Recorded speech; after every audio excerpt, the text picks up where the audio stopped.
Anatomy of a first touch, Zinedine Zidane against Portugal at Euro 2000. Has there ever been a player in the history of European football who could control the ball as well as Zinedine Zidane? No. No, there has not. Zizou was a magician. He was a circus act. He might as well have had superpowers, given how, in his prime, he would draw audible gasps from the crowd simply through what he could do with the ball at his feet. In his prime, there was no getting near him, as Portugal found out in brutally clear terms at Euro 2000. It can come as no real surprise that, with a player of Zidane's ilk in their ranks, France stormed the continent in Belgium and the Netherlands.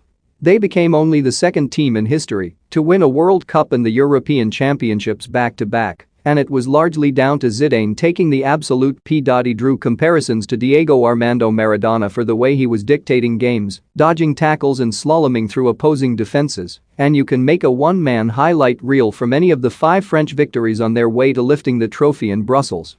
In the semi against Portugal, however, he did something that defied belief, even for him.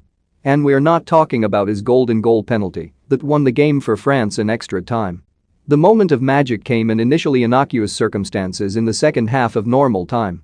France, having equalized through Thierry Henry, were chasing a winner. But their creativity was being stifled by Portugal, who for the moment had cut off the supply into Zidane's feet. Having had enough of it, Emmanuel Petit launched a 60-yard raker over the top in his direction. It was a wonderfully executed pass, but the angle, height and pace of the ball meant Zidane was going to do anything with it. A mortal might have hopelessly swung at it with the vague intention of catching out Victor Baía in the Portugal goal. But not Zidane. In a feat of barely explainable skill and technique, Zidane managed to catch the ball flush on his chest, sending it back over his head and shielding it from the retreating Demas.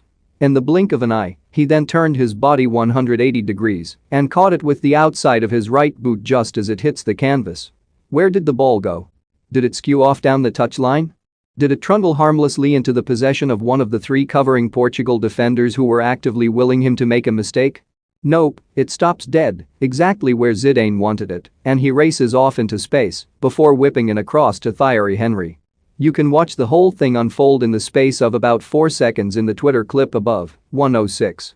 Give it a look and see for yourself.